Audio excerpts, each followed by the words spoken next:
Mm.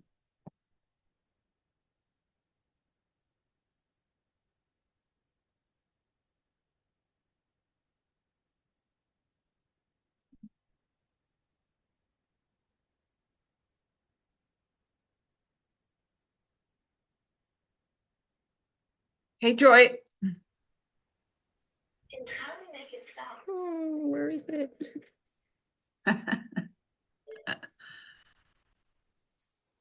Hello. Hey, Joy. How are you? I'm good. How are you? Good. It still says Sequoia. See, I don't know how to change it either.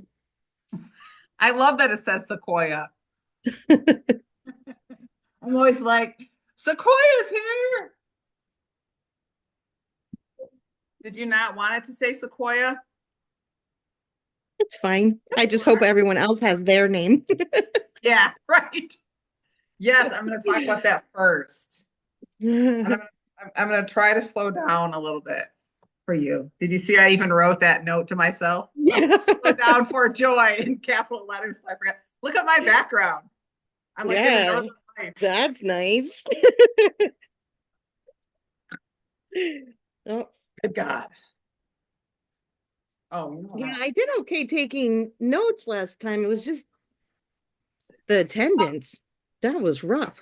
Yeah. Well, hopefully we'll get that quick, get that figured out. But it's hard though when, especially if you don't know all the people. I don't know everybody's face or Yeah, whatever. I mean, you can kind of see yeah. the name, but it's hard when people are commenting and then trying to get it down. I know it's hard. So I appreciate you. Thank you. I appreciate you too. You do these meetings so well. Oh, good God. Thank you, honey. Appreciate that. Sometimes I feel like I'm a chicken with my head cut off. There's so much going on. Yeah. Whoa, whoa, whoa, whoa. I was trying to find the. Oh, yeah, I should have added that to the list. Oh, there we go. Of course. Email. Okay, I'm going to add that. I have a couple other things I'm adding at the very Okay. end. Um, at the very end, I have to talk about I got stuff all over my thing. Um, hey, Robin. We have to talk about the fact that the Grand Rapids Arts, what is it called? Hear Festival me now? Oh yeah, festival. is not happening Yeah. anymore. And we gave them an award. So we got to talk about if we want to find a new place to give that award to or whatever. So that's just something I'm going to add on the end. Okay. I got to find a pen.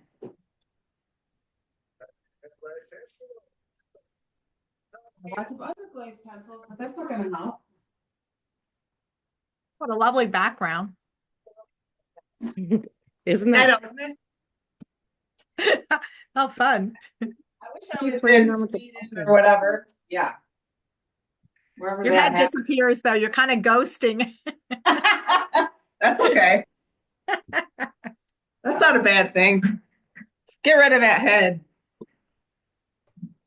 All right. Just walking out into the woods and disappearing.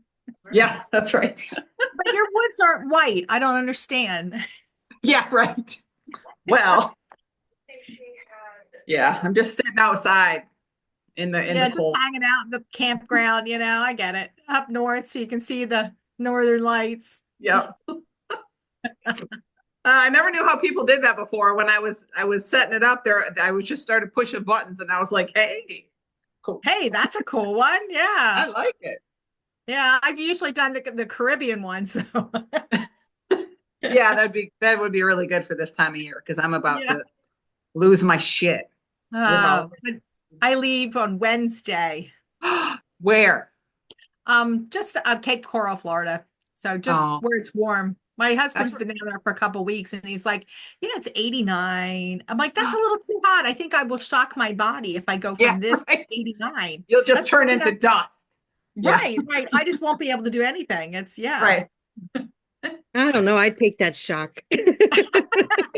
Yeah, at least for a couple days. Yeah. My Yeah. actually my mother-in-law lives in Cape Coral, I think. Oh, cool. Yeah. So it's a new place. Well, John's sister lives in Fort Myers, so we go down that general area. We've I never gotcha. gone to Cape Coral, but it's a lot of the places we've gone to in the past are gone.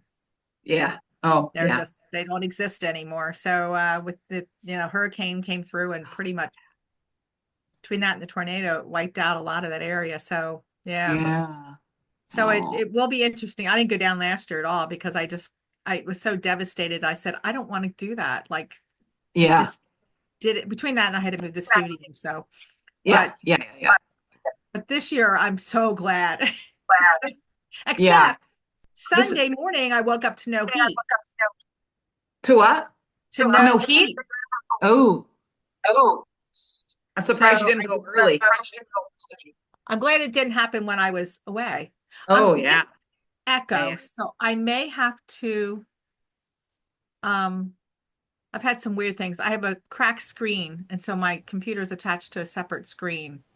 Oh, I gotcha. And now it's stopped. I moved it and it stopped, but I may not be able to see all the screen. So we'll see what's going on. Oh, It looks like it's okay right now. I It, gotcha. it goes in, gets shipped back to Dell. I broke it. I Oh, just did something dumb and yeah.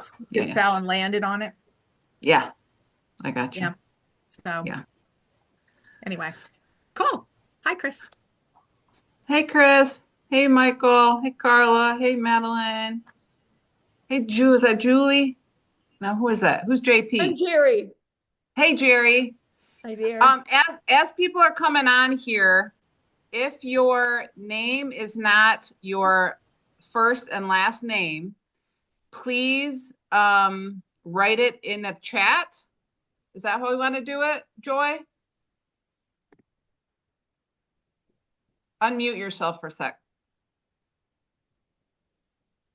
There you go. Yeah, just don't shut the meeting down right Okay. away. Well, we're going to have that speaker afterwards too. Okay, We'll be on a little bit longer. that'll But work. last month we had two or three people still unidentified. Two or three? Two? I think two, and I think Jerry was one of them. Oh, okay, great. Were you Oh, here I last? put my name in the chat last time. Well, but then I shut it down. Yeah. Oh, got it. Which I didn't know. So my bad. Okay. Yeah. So I We guess we didn't have know. one more person that isn't identified. So Oh, yeah, good. so if you don't have your full name that we can't see, because I can get a list of the people that were in the meeting after for Joy. So she doesn't have to try to get everyone. But hey, Chris. Can you hear me now? How are you? I'm good. How about yourself? Good. Welcome. We're happy Thank to you. have you. I'll try not to disappoint. We all try not to disappoint, but sometimes. Yeah, I hear you. All right. Chris What is time is it? joining us from Pennsylvania. Who is? Chris is joining us Oh. from Pennsylvania. He's Nice. Is it snowy in Pennsylvania, Chris? No, right now it's not snowy. It's just cold, and it's our version of cold, not necessarily your version of cold. But it's been like 10 to 15 degrees for the last 2 weeks, and That's pretty cold. today, and until today, we've just had this steady Arctic breeze, and that's just brutal.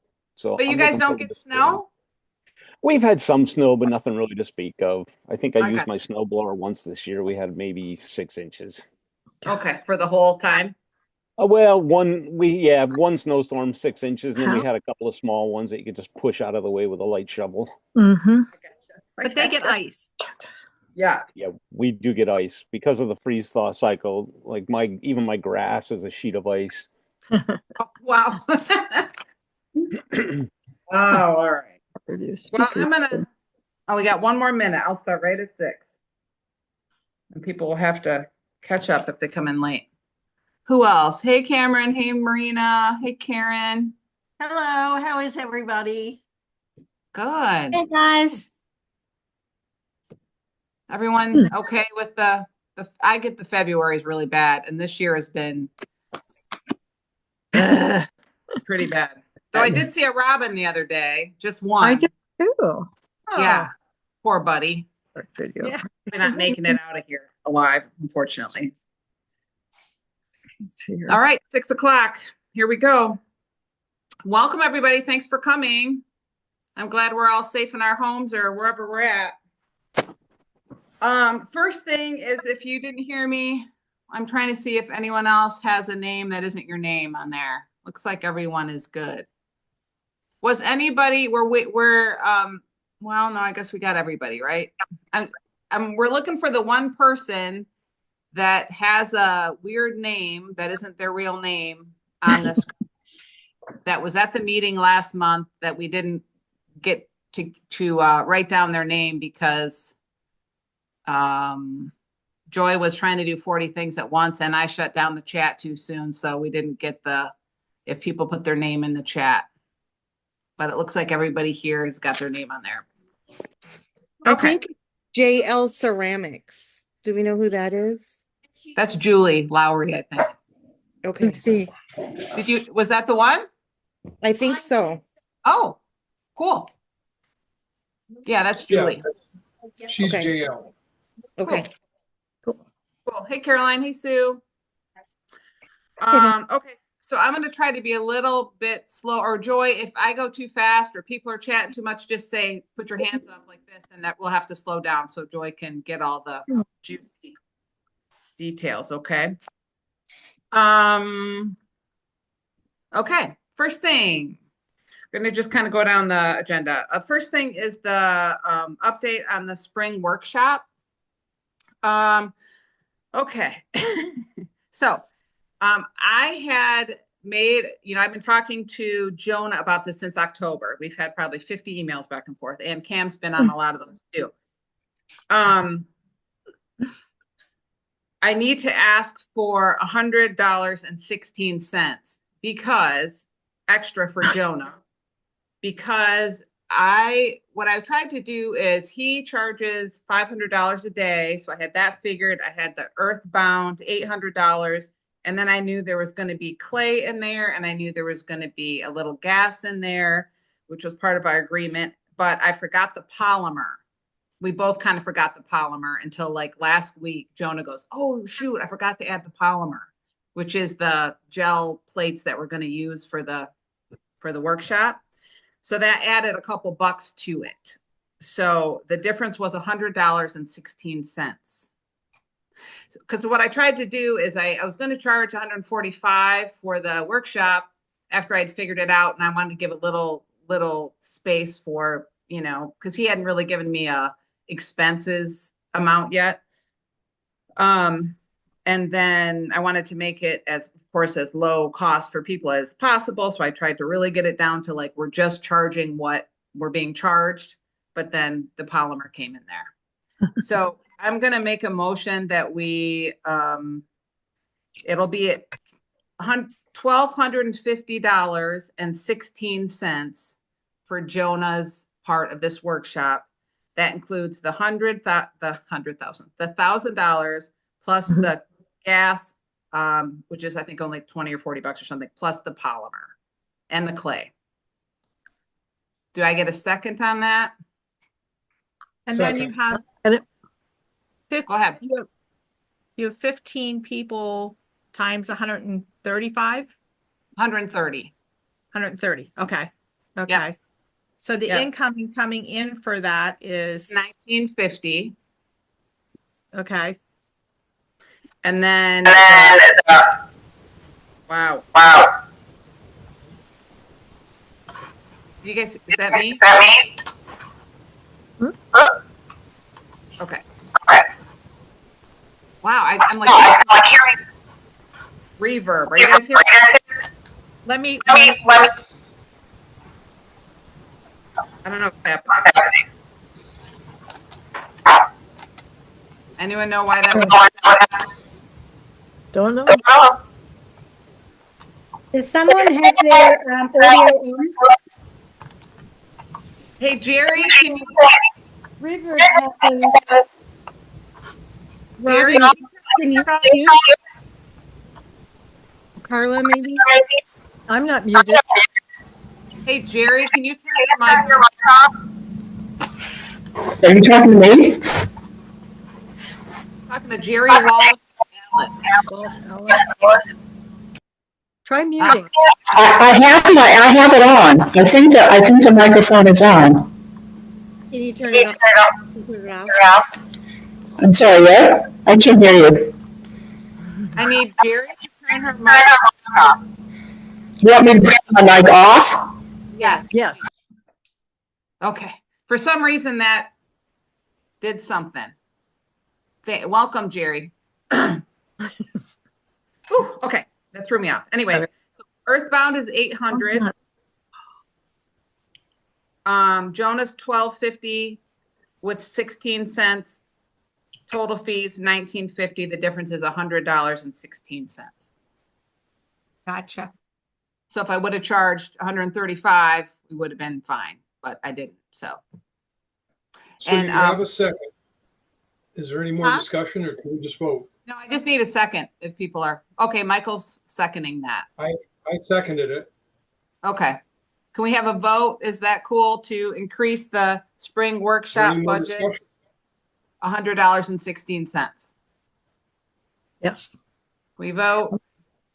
How do I do that? I know. Don't know how to do it. Me either. 8, Let's 9, see. 10, 11, Add 12. me. I'm voting for it, but I can't figure out how to do Yeah, it. me too. And me too. 13, 14, 15, Me I think too. 16, 17 yeses, looks like ish. If you Just look say at who the doesn't want it. Yeah. I think everybody. That'd be Is easier. anyone against that or want more discussion about it? Nope. Okay. Thank you for that. I I'm appreciate just helping for the benefit of those who don't know how to react. There's a button at the bottom of the screen where it says react. If you hold it down, it'll give you whatever you need to respond. Just Okay. a reminder. Oh, okay. Thank you, Ah, Terry. got it. Thank you. Yep. Thank you. Thank I you. just get a little. Okay. Yeah. There we go. Got it. Yeah. Okay. Okay. We good? Okay. All right. Thanks you guys for that. We both kind of forgot, but I actually even looked back to make sure that that was our initial agreement, because I wanted to make sure it wouldn't fall on him, and it didn't. It was an agreement that it was that plus expenses plus supplies. Okay. So now I'm going to go to, I thought I saw Caroline on here. Is Caroline on? There you are, Caroline. Are you here for the throwdown update? With special health care needs. Abby Caroma is the mother of 2 children, ages 1 and 4, one with cataracts and glaucoma. This Sorry, is on Medicaid for numerous procedures and medication. This is so fun. You guys, if you're not talking, please turn your mics off. And you're proposing something that's going to potentially, at the very least, to see in the future. You don't want to be questioning, well, can I cover this? CEO of Catherine's Health Center, Megan Erskine, says 60% of their patients are also on Medicaid. Or Carla. Reimbursement, Erskine Not says me. able to provide the medical and mental health services that keep the community healthy. Healthy people are. Okay, thank you so much. Okay, Caroline. Okay, so Caroline's going to tell us about the throwdown, if there's any updates. Yeah. All right. My mouse is frozen or disappeared, so I was going to bring up our budget, and I can't seem to get to it. Oh, shoot. Does everybody know what the throwdown is? If you're kind of just joining meetings, we had talked last month and maybe the month before. No, I guess it was last month. We talked about doing a fun competition, between guild members, like with clay, kind of like a little clay Olympics thing. So Caroline and her committee have been talking about it. All right. Yeah. Cool. So Cam's here. I think our other committee members couldn't make it, but we are hosting this at Earthbound Studio, same place where the spring workshop is. I don't think have landed 100% on dates yet. Cam, chime in if you're remembering something that I'm not. I think we're leaning towards October. We talked about October, but it'd be great if we could discuss as a group what dates might work best for everybody. Okay.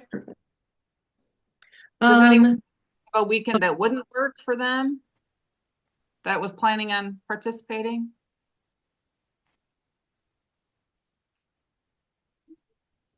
No? What works good for you, Cam? At this point, if we're looking at the fall, our schedule will be very open. Okay. I don't think we should have any issues booking at that time, and my October is pretty wide open at this point. It's more than 6 months out. So, were you thinking a weekend or weekend day? Yeah, we talked about a Sunday afternoon, noon to 4, noon to 6, somewhere in there. Okay, so we've got the 5th, the 12th, the 19th, or the 26th. Can we not do the 26th? Just because I think I'm having a party that weekend. Well, I also would want good separation between this and the fall show. That makes sense. More separation? No, to have good separation between this and the fall show so that people aren't busy getting ready for that event. What about the 5th? What month are we talking about? October? What about the 5th? That's like a month away from the, well, about a month away from the fall show. That seems reasonable to me, Cam. I don't know. What do you think, Cam? I think that would work fine. Okay.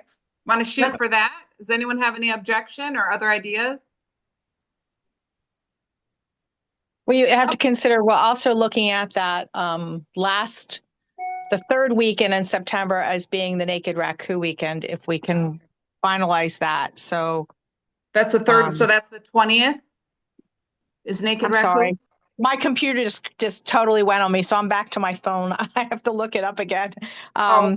The third weekend is the 20th, 21st for September. Of October? Yeah. October, the third weekend is 18th and 19th. No, we're talking about September, right before that. September?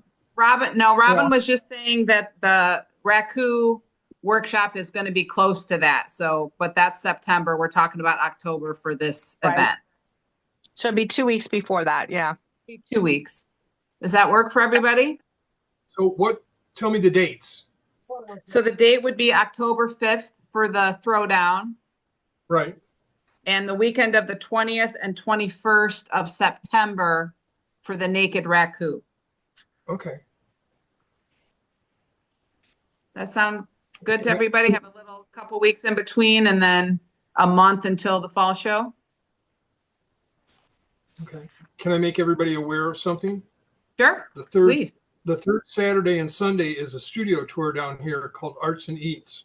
Oh, okay. It's all over the south side of Michigan. Of September October? Or October? Say it again. Of September or October? October. Oh, okay. Third weekend, Saturday and Sunday. I know Eric and I are both on it. Yep. And several other members are on it. Okay. And it's a nice chance to get out and see people's studio. Okay. What are those dates, Michael? The third Saturday and Sunday of October, the 18th and 19th. Yeah. Yeah, we went last year. I think that was really fun. Yeah, and hopefully there's fall color at that point. Okay. That's there's still also work. several wineries open. Oh, cool. Okay. So are we going to shoot for the 5th for the throwdown? Yep. All right. Hearing no objection, we're going to go with the 5th for October. What about a budget, Caroline? Did you think about that? Yeah. Becca, I believe, actually sent it to you, but kind of recently. So that is your inbox, Kat, but I don't know if you have that handy for you. It's also in my inbox. I have it pulled up if yeah, I've got it here too. So go ahead. That'd be great. What do you think? Yeah, so we kind of did an estimate, knowing that we might just kind of need to count bags as we go, but we're estimating about 300 pounds of clay. Knowing that a lot of it will get used again, but there's going to be labor going back into reclaim. We were pricing that at $1 per pound, so about $300 for clay. Cam gave us the numbers for the earthbound space for the afternoon being 400. That's new. Because last meeting we talked about it being donated, but there's 400. I wasn't aware of where that was going to go last time we met. I'm sorry, since I was the only one in the meeting, but yeah, I think same as like a proportionate to what the workshop cost for the spaces, I guess. Did we set the price of the workshop based on the idea that there was no cost for the studio? No, we knew going ahead that was going to be 800 for that. Okay. But we're also getting that money back for that. So, with the payment for that. Terry, did you have your hand up? Yes, wasn't there some talk to see if West Michigan Clay would donate to the throwdown? We talked about seeing if they wanted to be a donor of prizes, but I don't know that they would just donate clay, but I suppose we could reach out. Okay. Guys, we have $18,000 in the bank, plus another 5. Just letting you know. Yep. I'm sorry, can I interrupt? Who's iPhone 10 with the dark screen? I'm sorry, I'm just trying to catch people that we don't see their names. Talking about me. Who? It was Casey.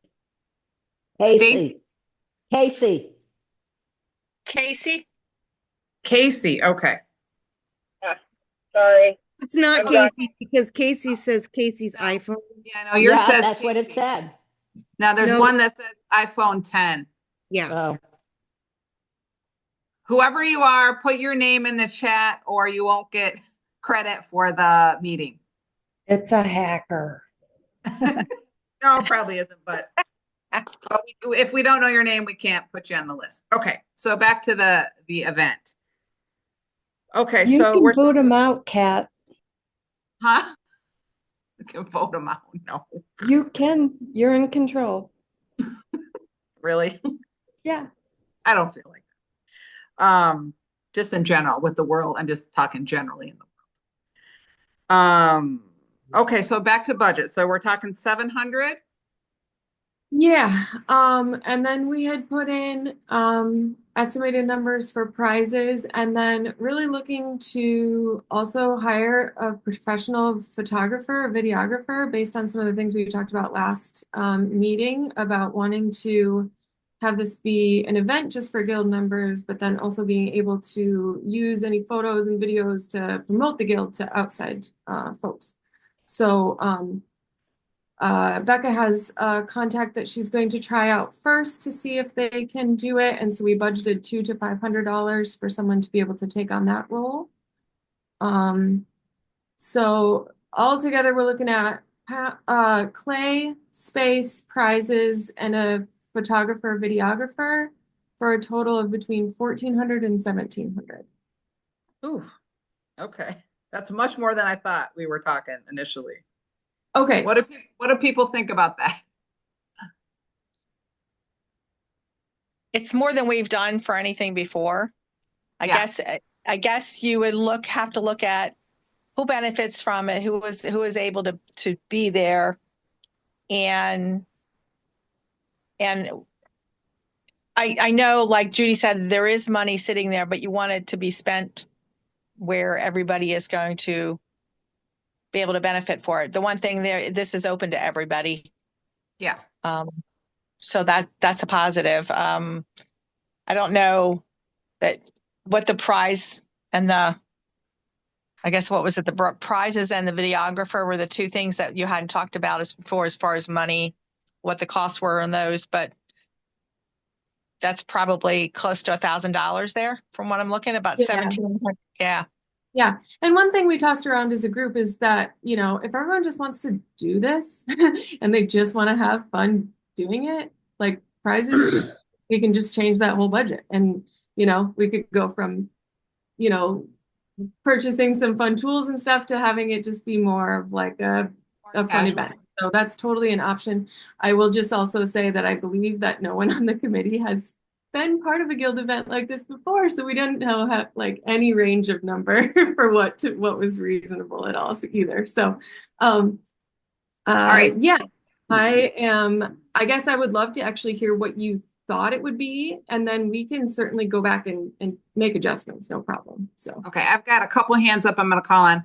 Yeah, I kind of was thinking it was going to be a potluck and kind of donated, and it was just going to be a casual thing myself. But so I was thinking something different. Terry, you're the first one up for comments. Well, we talked last time about building community within our potters and soliciting, you know, people feeling welcome and wanting to participate and building camaraderie. And since we have the money in our budget, I think this would be a great way to go. You know, since we'd have a videographer or a photographer, we put that on our website. I mean, that's gold, I think. Okay. All right, Nevin.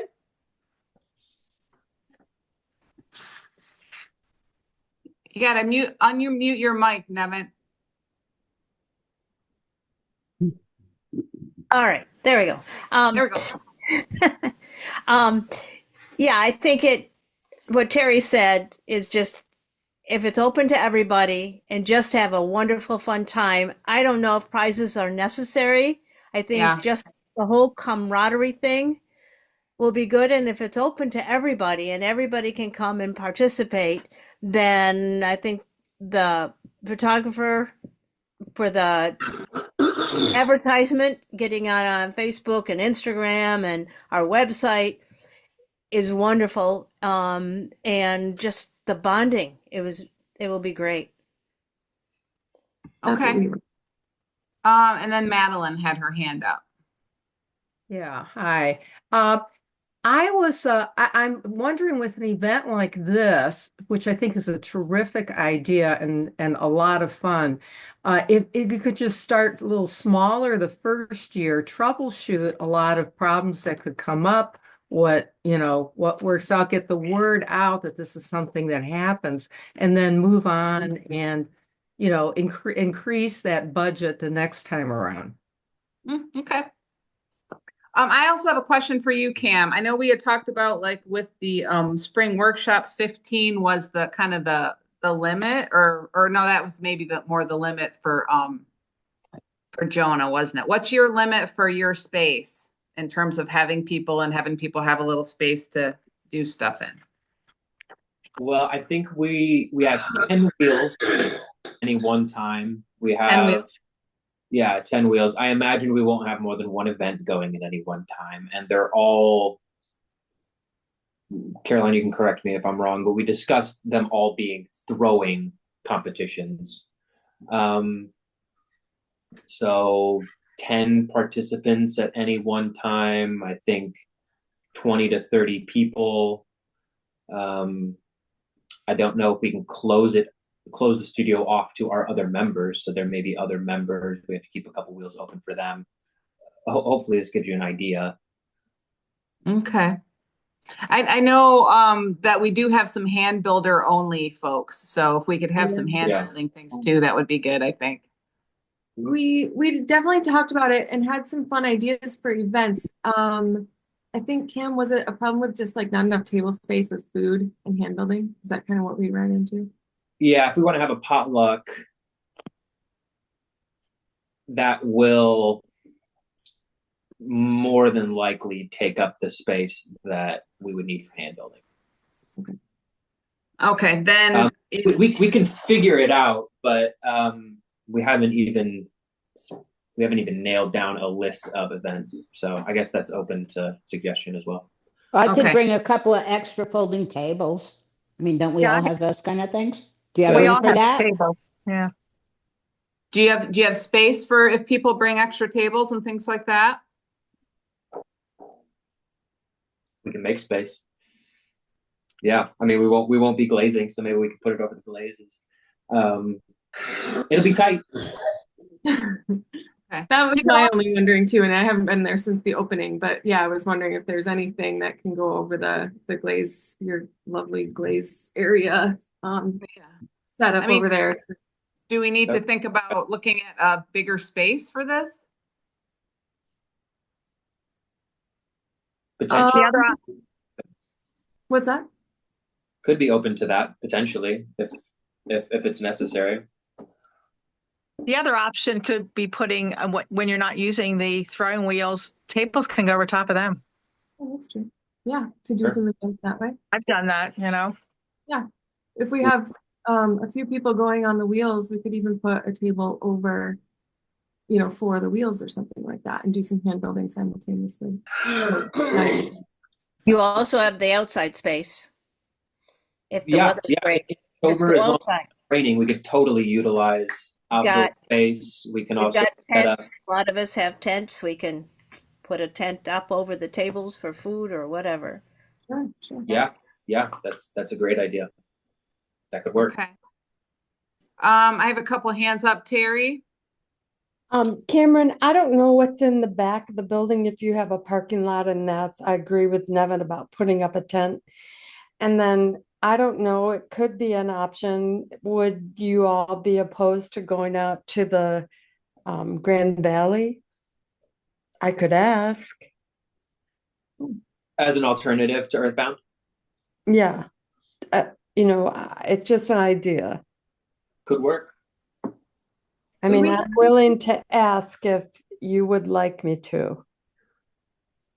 I think if we utilize outdoor space, we won't have any real issues with space for food. Okay. As long as you know, that this might be an event that a lot of people want to get involved in. And, yeah, I just want to make sure if we're going to have an event and we're going to have tons of people and really try to get people there, that we have enough space. That's all. Definitely. Yeah. Okay, and then Joy, Sequoia. Yeah, that was basically what I was going to say. If it's open to everyone, I mean, I think we have over 100 members. We do. Yeah. That we kind of need to be able to have space for them if it's open to everyone. But yeah, I doubt everyone is going to show up. But yeah, that seems like a challenge. Yep. So maybe we need to have just like a backup. Sure. You know, as things develop. I wouldn't put anyone on the spot here, but I don't know if anyone in the meeting is affiliated with Grand Rapids Pottery. If anyone from there wants to reach out to me or Becca, the chair, and you know, let us know if that might be an alternative. That'd be great. Or Terry said Grand Valley, so yeah, we can. Yeah, Grand Rapids Pottery. We only have about 4 wheels, and the rest are actually members private wheels. Otherwise, yes, there's plenty of space there for sure. And I don't know why I'm in the dark here. I haven't put the light on, that's why. I actually have my camera on. That is bizarre. And you can't even see me. But yeah, we only have 4 wheels. Most people, because people just come and go, it's 24/7, you know, so we don't really have a lot of wheels. And I'm sure Jamie or Sue would welcome it. But if it was like a combination of maybe you know, hand building and wheel throwing, and maybe the members wouldn't mind people using their wheels, but I can't speak for that. Sure. Thanks, Marina. Okay, no worries. I'm gonna go put my light on. So Terry, do you want to ask just to see if there is an option for that? And then Marina, do you want to ask just to see if there's an option, just so we have a backup in case lots of people are interested and it just seems like it makes more sense? Yeah, can you give me the dates again? Sorry, what? What was the date again? October 5? Yeah. Okay. That'd be great. And then we'll just have some options and then can go from there. Cool. Okay. All right. So do we want to vote on like this budget range, or do we want to wait till we since it's in October, do we want to wait till we get closer? What do we want to do about the budget? And since we're thinking about other things. Wait. Wait. Yeah, let's table it. Let's table it. Okay, we're gonna table this until, let's talk about it in like, well, what is it, February, like April? May? How about we talk about it in April May? Does that sound all right? All right, we're tabling it till May. That gives everyone time to work on it and figure some things out, and then we can have a more concrete plan in May. This still gives us lots of time. Okay. Good. Cool. Sounds good. Thanks, Kat. Okay. All right. Next thing, anything else on that? If not, I'm going to move forward. Okay. Next thing is the website we've talked about. This is the website thing is rolled into a lot of other things we've been working on lately too. But just to give a website update, since we have been talking about that a little bit, I've talked to a few people about this, and you guys can chime in if you want to add to this, but Chris plans to survey past board members and do a needs assessment in terms of what kind of infrastructure was, or what kind of problems, barriers people faced while using our current system. Madeline has been working on calling other guilds to see what they use. And then I'm going to work on a survey for all kind of current members to see, what people are looking for in a web vehicle that we're going to use. Madeline or Chris, do you have anything to add to that? Updates or anything else you want to add? Yeah.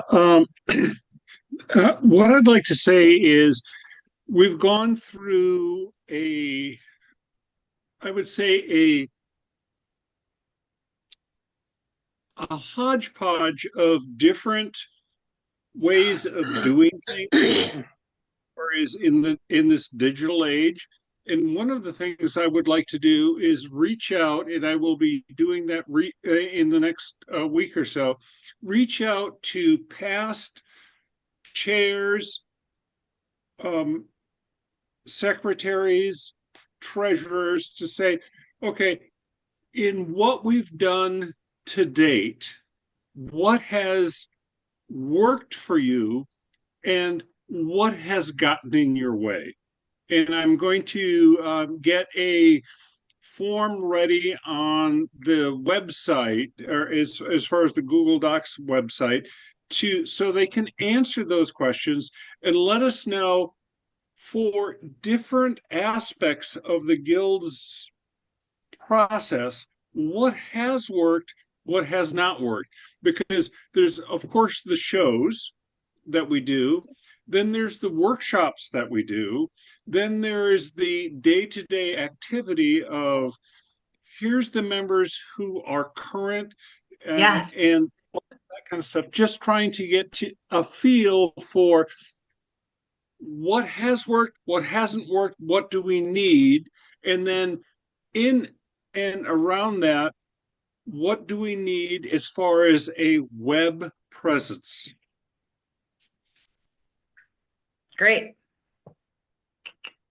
And Oh, go ahead, Madeline. oh, okay, yeah, and I am just I've been calling some little slightly larger potters guilds that have complicated organisms like the Ann Arbor Potters Guild and the Boulders Potters Guild, who started small and got larger. I'm trying to get a hold of their tech people. I'm probably going to need a couple more calls, but I'll update you as that happens. Okay, great. Anyone have any comments, questions on that? This is going to be like a process, kind of a information collecting process, and then we're going to start looking at options and what meets our needs or what we want to do from there. But just, we are getting bigger, and we have, we're just going to roll into the next thing. And then we'll get back to Jerry. We have been working Nevin and Judy and I met the other day, kind of looking at our membership, trying to get an accurate membership list. Why this is tricky is because right now we have, when you sign up for membership, if you just go on the website, you go and there's you can pay, and then you have to click for a form that Nevin needs for her information, that the guild needs for our information, just to update people's information. Or if you're Hey Alice, can you put your microphone on mute? Okay, you can hear me? I don't know how to do this. Is there a button I need to click somewhere? Yeah, there's a button on the bottom. Okay. It should say. There's At the bottom of your screen, there should be a button. audio. There's a microphone like thing that says audio. Is Yeah. that it? Click the That's microphone. it. Select a microphone, select a speaker. I don't. It doesn't say mute as an option. Oh, there you go. You're good. Okay. You're Just good. click on it. Yeah. Yeah, you're good. Oh, okay. I have a follow-up question before we leave the website information. Yes. Michael. Yes. Go Can I ahead, ask- Michael. Okay. Do we have a date in mind that we're trying to target for having the website done by? Okay. I just wondered. Yeah, no. I think we have a lot of stuff to figure out before then. But that's a great question. But I think so anyway, so we met, and the reason why it's tricky is because the information, it's not a linear thing. You don't have to answer all the questions, put your pictures in, put all your things in, and then you can pay. It's like some people pay and they don't fill out the form. Some people fill out the form and they don't pay. It's kind of, it's really tricky. And so we went through kind of all the different lists, and people have kept track of kind of the roster for a long time in kind of different ways. And so we kind of tried to put that together. We had 17 people, I think, that we couldn't find proof of membership payment for this year. So Nevin sent out an email to them just asking them to, help us find that information, because really people need to have their dues paid before they enter shows and workshops and things like that. So that's where I see the benefit of a database, because it would do so many things. It would keep an active roster list that we could all access, or the people that needed to access could access it. It would remind people when their dues are due. It would follow up with people. It would do a lot of things that we're trying to figure out how to do now. Some changes along with that, so Nevin has been our fabulous new member coordinator for some time. And so she's actually now going to be our member coordinator. I don't know if we need to vote on that to change her title, but she's has generously volunteered to keep track of that list, to remind people when and invoice people when dues are due, and our year is from June through May. And also to kind of do an exit interview if people decide to leave the guild. Hey, was there a reason? Is there anything we could have done better? So we have that information. And so Nevin's so instead of on the website, instead of the link that goes to when you click on membership, it goes to the square and the form, it's going to just go to Nevin.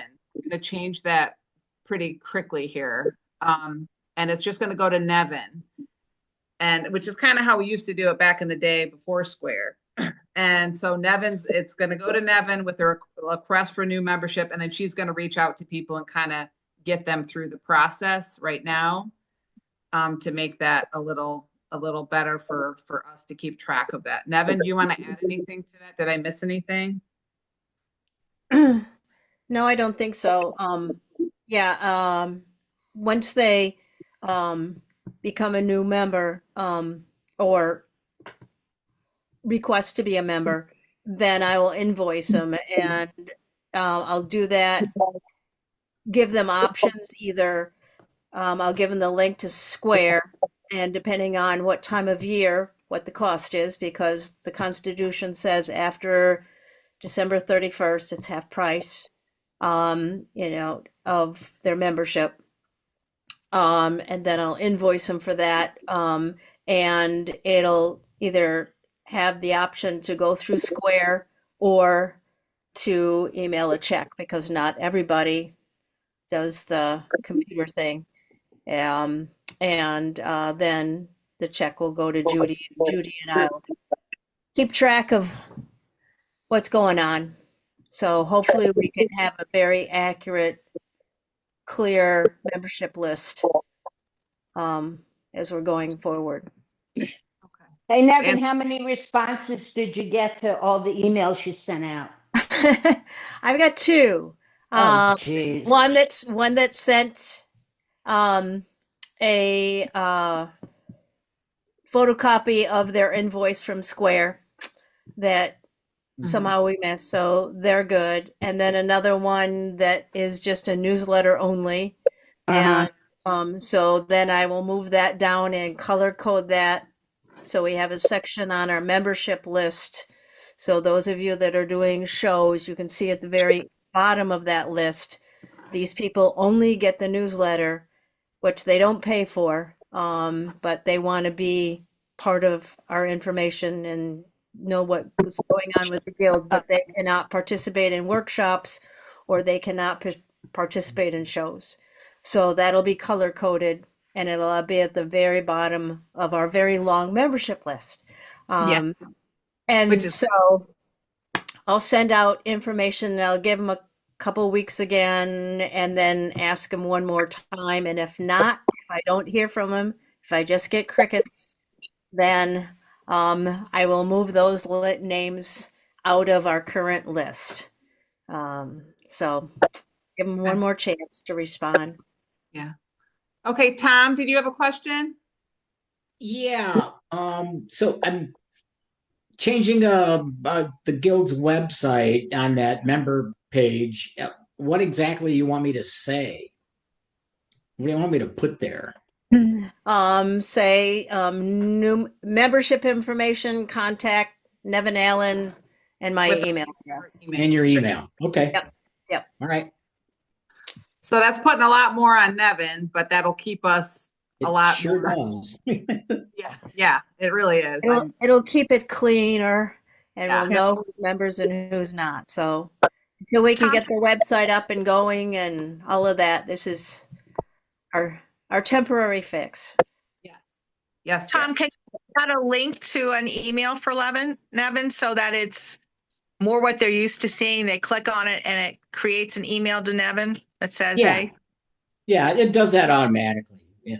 Okay. It reads that app and all that, so it pops it in there. Okay, great.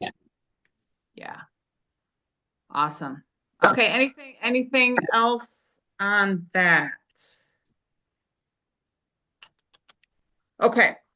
I want to go back in the agenda to Jerry Berta. Hey, Jerry.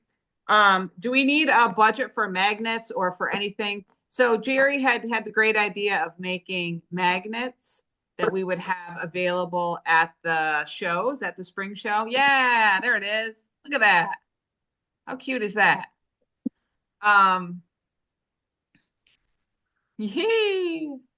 And it's even got a little Facebook thing on it. So that says, hey, West Michigan Potter's Guild, go to Facebook. And so that saves us mailing postcards, I think, or it gets the word out. So I did these, and I just went and got them to the studio. I thought, geez, I should have just did them in stoneware, because then I could have just washed a glaze in and would have been even easier to make and faster. So I don't know. A bag of clay would go like for about 1,000 of them. So what do you want?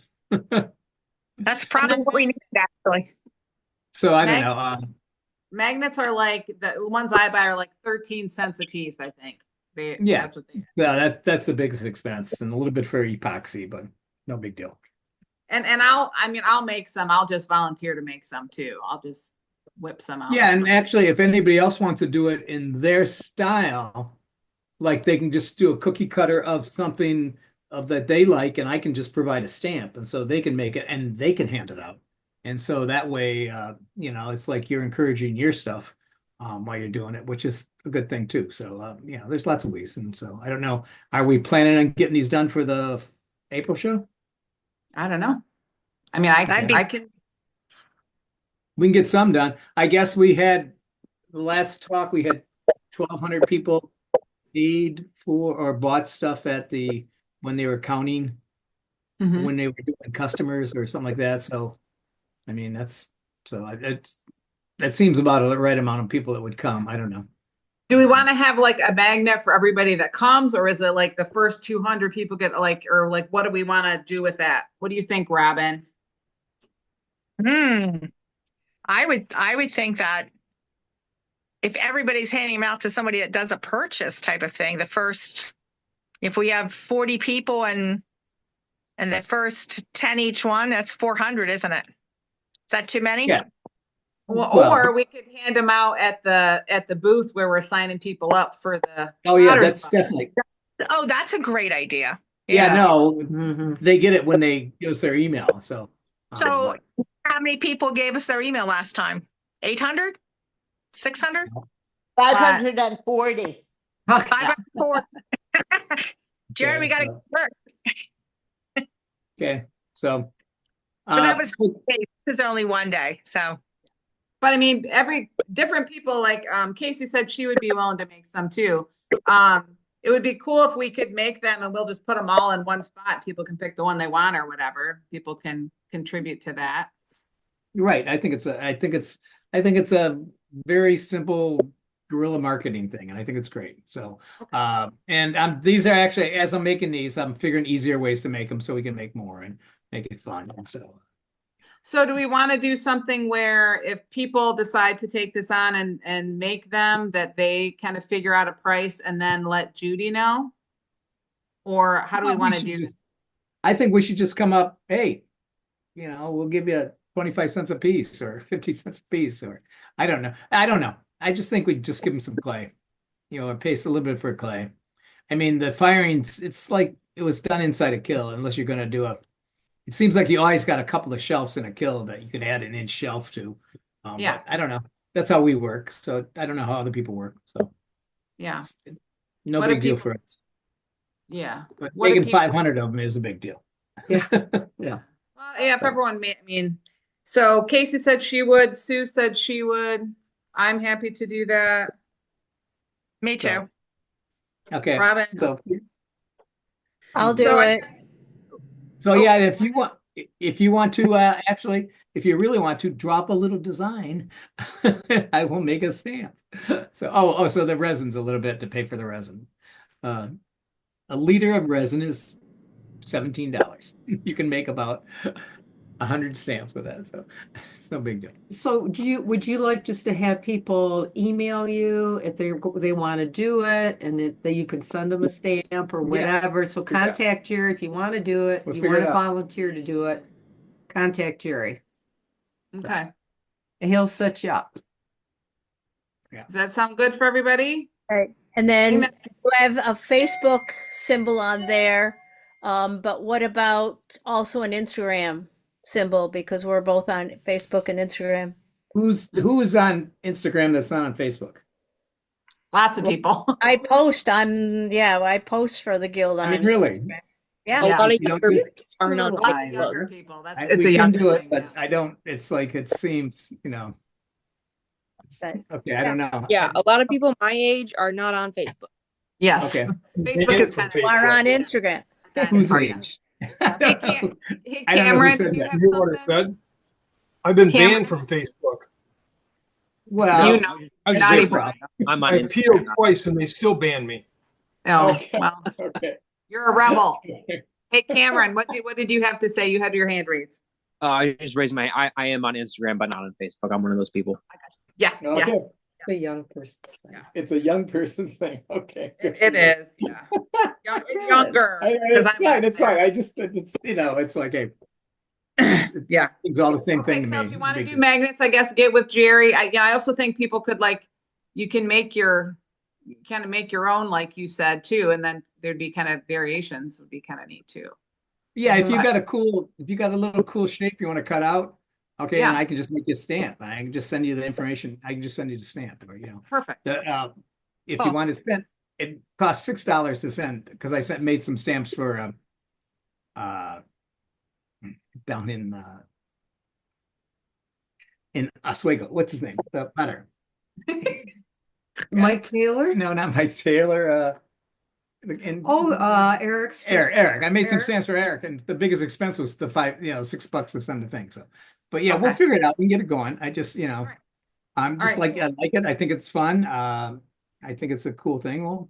We'll get it going. And I was thinking more we could try it this time, and then really build it up for next time. And yeah, we don't have to be way to perfect go. the first time. We can just okay. And I think that's tell me which symbols you want on it, and we'll put them on it. It takes Okay. that much time. It's very easy. Cool. Okay, great. That sounds like fun. Yeah. All right, so we got 6 people working on that, so that we should have lots of magnets. And I think that's a great thing. Well, so when you have the Olympics, you can just have everybody can work for 10 minutes and make a whole bunch too. So Hey, who can make the most stamps? And, That's true. That could be part of the Olympics. The last half an hour, just how many, it could be a contest. How many magnets can you make? Yeah, so it'll be fun. All right. So then, I guess we'll talk about budget, maybe I don't know. I guess I don't care. I don't need to be reimbursed, but if people want to be reimbursed, then we can talk about that next meeting. Does that sound okay? Yeah. All right. Yeah. All right, cool. Okay. New business. We're moving on. Hey, Bob. So Bob Groggins has a kind of a cool idea that he brought up to me, and I wanted him to share that with everyone today. Okay. Hi. Last meeting when Kat was talking, I saw her studio behind her, and it's like, oh, I'd like to see more of that, but just saw like that much or whatever. So I had this idea for video tours of different members' studios, recorded and then posted where we can all see them. And other reasons that we do that, other than we're just like, maybe we're nosy, I don't know, but it's because we like to see each other's studios, and some of us, I don't have a studio, I'm still dreaming of that, and it's kind of nice to see it and be like, oh, how would I want to set mine up, and what are good ideas, but also it's cool to see other people's spaces and how they arrange them, and things that they do that work well for them, and ideas they might have, and so how people organize their space is kind of cool to see, or don't organize it. Some of us are less organized than others, and that works for some people. We'd also get to know each other a little bit more, like each other's spaces and what that's like, and that's pretty cool. So who would this be open? So the idea again is just a simple video tour of a studio space with the potter explaining it, like leading through it and explaining it. And the way that it would work is that I would go and just do it on an iPhone. I've got a little set of microphones that work really well with an iPhone, and so kind of simple. And then I would take that video, and if there were, I don't know, dead spaces or whatever, then cut that out, or whatever. Kind of edit them a little bit. Yeah, edit a bit. And I'm not a video editor. I did a little bit during COVID when I was teaching, but it was super basic. So this is not like a professional level thing. This is just for us to see each other's spaces and each other and each other. But So, you were talking about putting them up on YouTube though, right? Making that little yes. channel. Yeah. So this would be for anyone, not just people who make their living doing pottery or teachers with their studios or whatever. This is like home studios, especially, but everybody. Whoever volunteers. And I already have the first volunteer. Kat volunteered when we were talking about it. So I'll have to clean my studio, I guess. Whatever. But we definitely want to see home studios. And so what would happen is that you just send me your information and then I'll set up a time to come. It'd probably be on a Saturday. And then, do the video, and then at some point I would get that up on probably YouTube. I mean, I have a YouTube kind of channel that I had when I was teaching, but I could do it on that, or if there's another one, if we wanted to We make could one make a the guild Potter's one. Guild. Yeah. Or if somebody has an idea of somewhere else to put those videos up, that's fine too. But yeah, so we need people to volunteer for that. And I might not get to you like right away.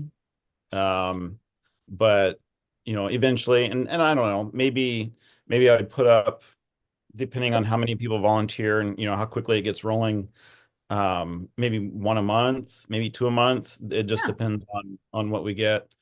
And I'm going to put my info here in the chat, I hope. It looks like you have a couple volunteers already, Caroline, and it looks like Well, Leanne are so interested.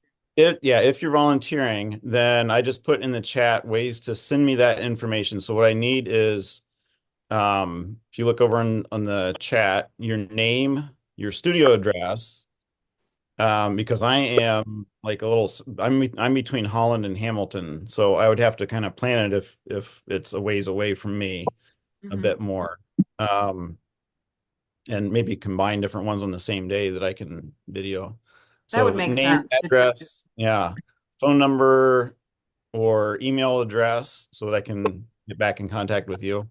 And then if you're sending me an email or a text, please include, something that says studio tour. That way I know it's not junk or whatever. I mean, I get weird texts and emails, like we all do, from people that were like, yeah, delete and block or whatever. So I don't want to do that if you're trying to get, contact me. So make sure that you say something about studio tour or something in the subject. That way I know it's something I should look at.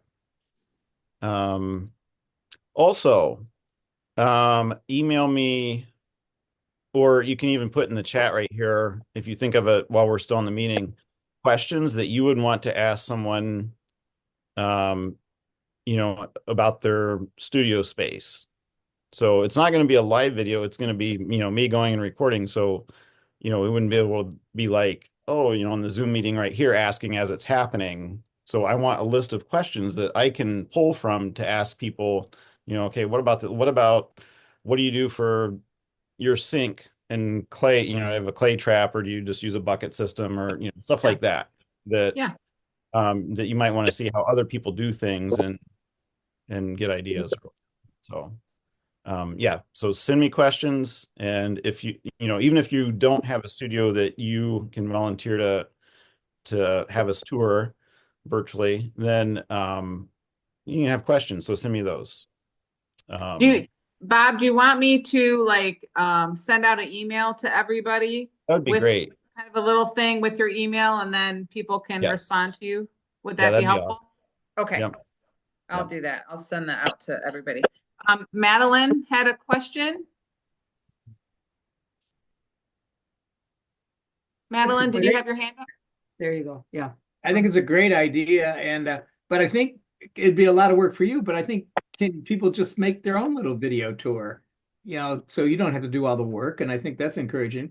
At the same time, I think it would be really good to get to post these on our new website where we have posting things, or if we create a YouTube channel. But at the same time, like I can make a little clay truck, or if anybody can just do a little 1-minute video. And I think it just would encourage everybody to do this. It would encourage me to do it. I didn't mean to do it forever. So I think it's a great idea. And I think if you just do that and we start sharing, and that's a good way to get what we're doing at the Potter's Guild around, so. Yeah. We can Good also idea. share it on our, I know less people are on Facebook, but on our Facebook member page too, or whatever, as just to share when it's shared other places too. So That'd be great too. The only thing I was thinking with me going and doing a tour, recording it, as opposed to, like if you just do it yourself, is that then sometimes like another person might see something and be like, well, why do you do do it this way. Tell me about that. Or whereas you might just think it might be so everyday to you that you don't even think about it anymore. But someone else might be really interested in something that you do, that, a process or a way that you organize something or whatever. Or what a certain piece of equipment is that they haven't seen before or whatever. So I think another pair of eyes, fresh eyes, is sometimes good to pull things out that you might not think about yourself. So, Yeah. but yes, I think it would also be good if people want to do their own videos and put those up somewhere. So, Hey, Casey, you had your hand up. Yeah, so I think that's a great idea. I think that once we get the new website kind of put, we could do a blog section. We could put that in there, and or even like an introduction of like, this is this potter, this is what they're like, this is the kind of work they do, and kind of do an introduction. So I like posting it on YouTube, posting it on the Facebook group, and then yeah, I think that's a great idea. And then you could also just do like schedule, hey, this day I'm going to be in Grand Rapids. Who wants to be in Grand Rapids? Or come down to the zoo? Like, how many are on the zoo that want to do this? So you film multiple videos a day. And just kind of do it by region. That makes sense. Right. What I was thinking. Yeah. Cool. I think that's such a great idea. I think people really get, plus it's also kind of like documenting us, right? It's documenting the Potters in the Guild, and in 10 years, some of us might not be here. Kind of cool to have that, little time capsule. All right. Anything else on that? Thank you, Bob, for that idea, and thanks for sharing that with everybody. I think that'll be really cool.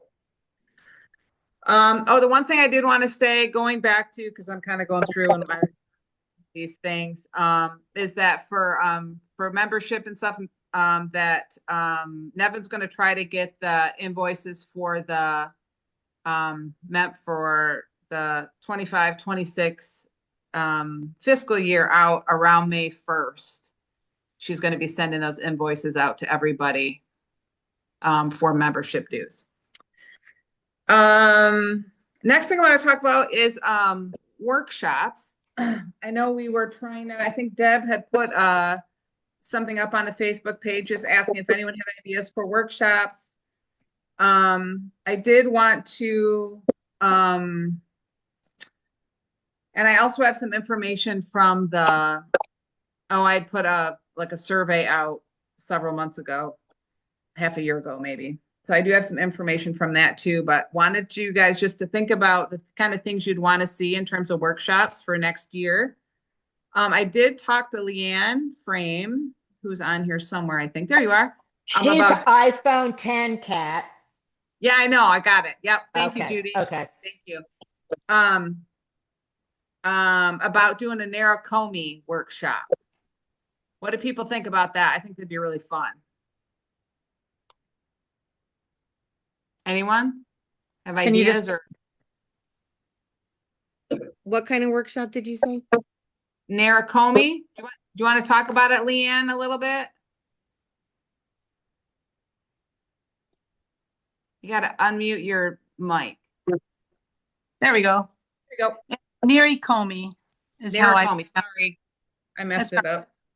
It's a process of I hand dye my clay with the powdered mason stains, and then several different colors that can be layered up,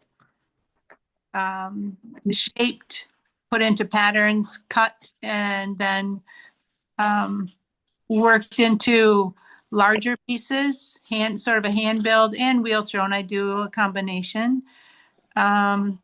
It's a really labor intensive, but it's absolutely gorgeous, and it's very addicting because it's like puzzle making almost, it just involves clear glaze when you're finished on the colored clay.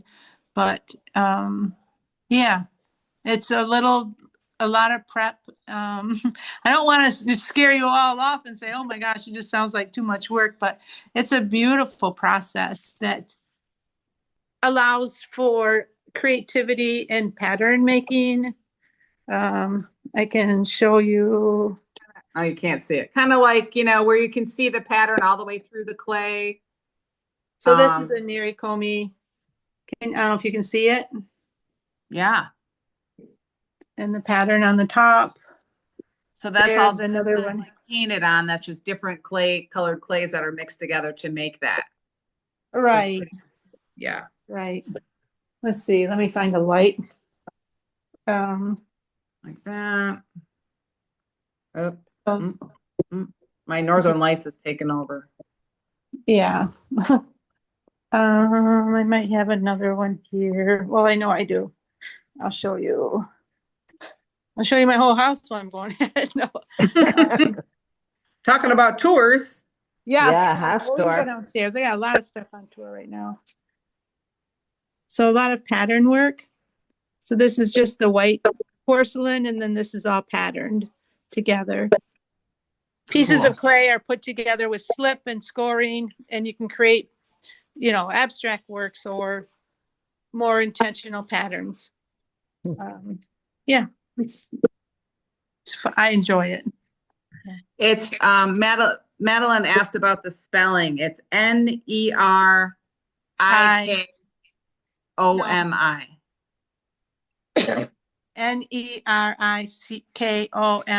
Nerikomi. Yep. Yeah.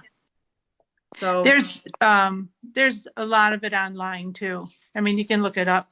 There's a lot of videos on it. It's it's a really cool process. Yeah. It's really, really interesting. Yeah. Yeah, it can be really ornate. It can be. Or simple. Yep. Or simple. Yes. And you can take all the pieces that you didn't wedge too much and just throw them and see what you get. Yeah. All right. Well, why don't people kind of look it up and see what you think, and we'll talk about it next meeting. Okay. And also just think about other things that you might want to see in a workshop next year, and you can send that to me or whatever, and we'll bring it up and vote or whatever in the next month or two. Okay. That sound right? Right. Okay. The last thing that I have on the agenda, I have all the meetings listed, the next meeting.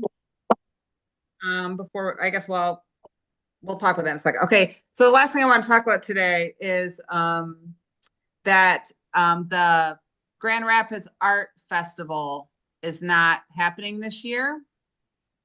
And we usually give them an award. And I wanted to know if we wanted to find a different show to give that award to, or if we wanted to just give 2 awards this year. What are people's thoughts on that?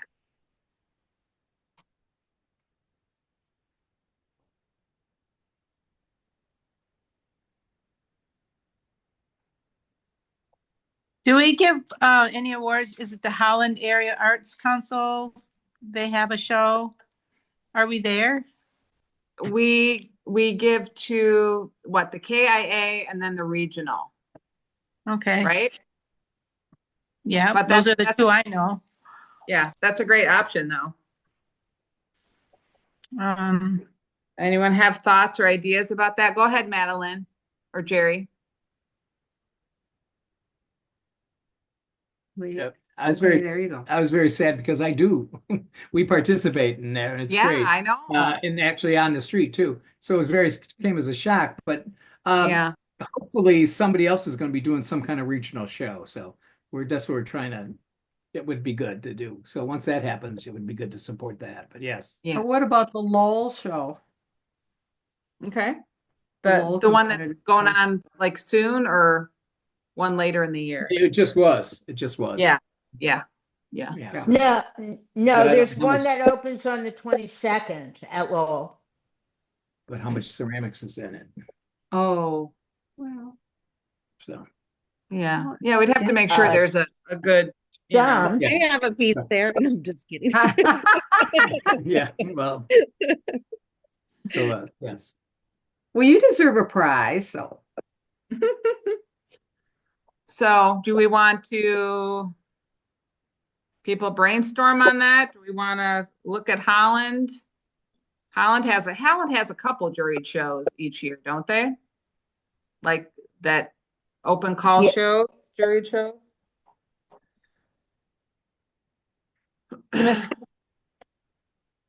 I, they have an art in the park show around the time of tulip time. And then I think they have another one in the fall, but I don't know about any other kind of competition Okay, Robin, go ahead. in Holland. The Okay. Muskegon, Other than the Arts Council. Yeah. the Muskegon Museum of Art has one now. I don't know if they give an award specifically for ceramics or whether we could offer a award for ceramics in it or For which how show? Contemporary. We do give one for that. That's the regional. Yeah, the regional. That's the yeah. regional that we already support. Yeah. And that's another thing is that's the one that's the Eleanor Smith Memorial Award. Yeah. I believe it's called the Contemporary now. Yeah. Because it's I all of know, I Michigan. always call it the regional. Yeah. All right. Well, I'm open if, I think we should, I think it's an important part of what we do and important part of, having the community know about us and for honoring ceramics. So if there's another good show that we could give an award in and, just to take Do we that. have an award down at the KIA? I think we do. Yeah. Yep. The KIA. So currently we have the regional in Muskegon and the KIA. Yeah. Yeah. So I think going to Lowell makes a lot of sense regionally. I mean, we're in Kalamazoo where we have a lot of people. We're in, what was the second place? I'm getting tired. I'm old. the Muskegon one. Muskegon. And then, so that's kind of going north and further toward the lake. And then this way we can come back on the east side of Grand Rapids. And I don't, if somebody knows some other place, kind of that also makes sense within keeping the geography a little bit spread out to be representative of who they are. Somebody has another idea, I'm totally open to it. I'm just kind of telling you that was my thinking was, to look at it kind of geographically. Yeah. Yeah. I agree. That makes sense. Do we want to think about Lowell? I mean, and if the show's already going, we could do it. I mean, next year. I was thinking trying to get something. It opens on the 22nd, so this weekend. Yeah. Yep. Yeah, so it's probably going to be. There's an opening on the 2nd. Okay. Well, it's I probably saw at least 2 guild members things there when I dropped off stuff. Yeah. I dropped off my piece. But we'd want to be in the program and all that stuff too. Yeah, so go for it for next year. Yeah. Yep. Yeah. What do people think about that? Good. Does that sound like a good plan to instead of the okay. Yeah. Do we need a Nevin, do I need a vote? I'm gonna get a shirt that says Nevin, do I need a vote? She's shaking her head no. Okay. Well then I'll contact them and just let them know that we're interested and I'll let you know next month what we come up with. All right. Okay. Yep. Sounds good. All right. And then the next meetings, our next meetings hopefully will be in person because the weather's going to be better. March 23rd, which is a Sunday, Spring Lake Library 2 to 4. And then Kalamazoo at Judd's. He's going to do a throwing demo. And then May 20 at Judy Bregman's house in West Olive. Nice. And then we've got the June board appreciation dinner, which I don't know. I got to talk to somebody about that, how that works. And then July, no meeting. And then, and then the picnic after that. So that's what we got for that. Any questions, any comments, anything for the good of the group, anything we missed? Go ahead, Yeah. Michael. Oh, sorry. Oh, that's okay. Go ahead, Michael. Sorry, I'm unmuting. Do we have a date for the fall show? Yes, it's the, I want to say I 6th hate and to say this, but I've looked on the website. We have no date reserved for that, and I'm thinking that people may be curious at some point. I did, Sally Jenks asked me on the Facebook page, and I did put it up there. I want to say it's the 6th and 7th, but let me look. Yeah, 7th and 8th. Sorry, November 7th and 8th is the fall show. Are we going to put that up on the website? Do we wait until after the spring show is over? Yeah. Because? I don't know. That's what we've done, I thought, in the past, but maybe not. We could have that. And we could also have an event on Facebook and Instagram, or on Facebook at least, have an event on there so people know that's coming up. Whoever's doing the social media right now. I can ask Eric to do that. Yeah, Michael, go ahead. I have one other thing to remind you of. This Saturday is a show in Kalamazoo at the Expo Center. Mm-hmm. And there's lots of good potters there. Is this the garage sale? That we know. What? What show is it, Michael? Garage Sale Art Fair? It is the garage sale. Garage sale. Okay. And I know that people that we might see in magazines, Madeline, Jerry, Feng Chu, several clay people that I know of are coming. Great. All right, thank you for letting us know about that. Sure. It was also in the newsletter. Thank you, Thank Mike. you, Michael. All right, so that's all I've got. And if no one else has anything else, we will. I could I butt in here for a second, Yeah, Kat? sure. Butt ahead. Wait. Is there anybody here who has a relationship with the Hastings Reminder? Oh, yeah. Newspaper down in Hastings. Who said yes? Who said No, yes? I think it was just Nobody? me. I was saying yes because I know what you're talking about. Yeah. Okay, so nobody bought anything or made any payment to the Hastings Reminder on behalf of the guild? Nobody knows anything about that? Okay, just wanted to check. If anybody should come into any kind of information like that, please email and let me know. Thank you so much. I would appreciate it. We had a charge on the account, a weird charge. So Judy's been dealing with that all day. Yeah, so I got that in dispute, and I just obviously want to reach out and make sure that there's nobody here who knows about it, because I already told the credit card company that nobody in the guild knows anything about it. So just want to make sure that was true. Okay. Okay. All right. So then we will, oh wait, Madeline had a question or had her hand up. Nope, I guess not. Okay, so we'll hand it over to Robin and Chris Sarley, who are going to talk about how to get ready for the Naked Raccoon workshop. Thank you for being here, Chris. Thank you. Robin, I didn't know if you wanted to start off. You just want me to get rolling. Well, I could introduce you, but it kind of looks like she did already. Chris Sarley, and I met many moons ago doing Naked Raccoon in a field in Kutztown. And it is just a fascinating process. Chris works right now for he teaches at the Baum School of Art in Allentown.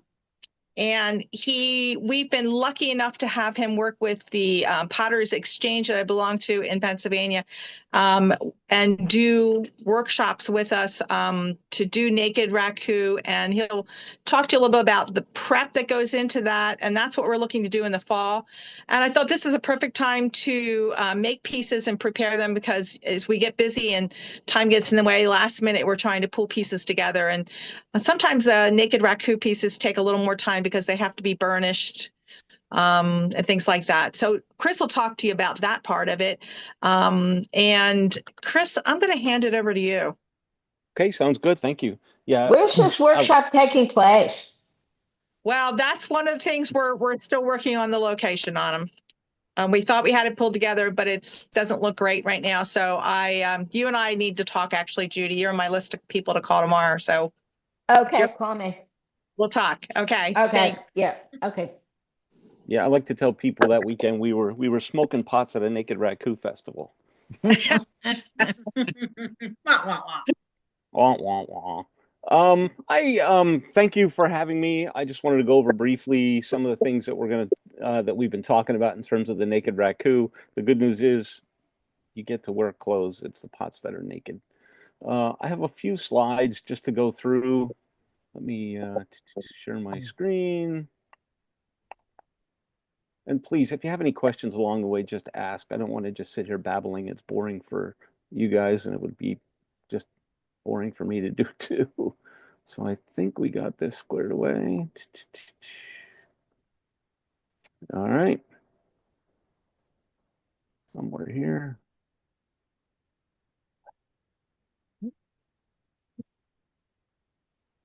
Computer's a little slow on the uptake. All right.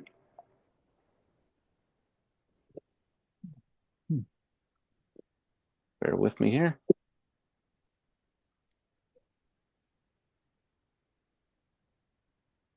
There we go. All right. So, has anybody done anything like Naked Raku before? Yes. Okay, good. So at least some people have. So Naked Raku is very similar to regular raku in that you take the piece but instead of covering it with a glaze, you cover it with a slip. And there's a variety of different techniques of Naked Raku. But it goes through the same process. You take your bisque fired piece, we're going to cover it with slip, and then we fire it in an outdoor kiln to roughly about 1400 degrees. You take it out of the kiln, you put it in a reduction bin, metal trash can filled with newspaper and the like. Leave it in there till it cools, and take it out. And if all goes well, the slip comes off, and that's the naked part. So what you're left with is the piece where the smoke just kind of seeped in through all the fissures and cracks in the slip. The two processes that we have been talking about are sea urchin and the one-step Naked Raku. So the sea urchin process, or the sea urchin technique, was actually developed by a Belgian potter named Wally Asselberg, which is where I first saw it. And he coined the phrase sea urchin because of the way you apply the slip. So with this particular technique, the slip is very, very thick, and you put it on in dollops. It almost like meringue, like a lemon meringue pie. You know, the way the whipped topping is. That's the way it looks when you apply it to the piece. And to him, it looked a bit like a sea urchin. So that's where the name comes from. The other technique that we talked about doing was the one-step Naked Raku. And the one-step is, again, it's just covered with slip. One step as opposed to two steps. So there's a two-step process where you use like a sacrificial slip, very thin slip, and then you cover the piece with that first, and then you cover it with a glaze. With the one step, you just use a thick slip. Rather than apply it in the dollops like the meringue that I described with the sea urchin, this you basically just dunk in a very thick slip. You'd kind of dip the piece in, and it coats the entire piece. The effect is very different, as you can see. The two pieces on the top are a couple pieces I did a while back. It gets real pillow-like, gets like cloud-like, and then the one step is a little bit more, I'd say traditional, like white crackle sort of effect. Here's a couple of examples of some pieces. The nice thing about the one-step naked raccoon too, as you can see in the top right, you can actually carve through it too. If you don't put it on too thick, you can actually carve through it. Are you guys seeing this keyboard down at the bottom too? No. Okay, good. A couple of the keys on this Mac don't work, so I have to have a little keyboard thing up on the screen so I can type certain characters.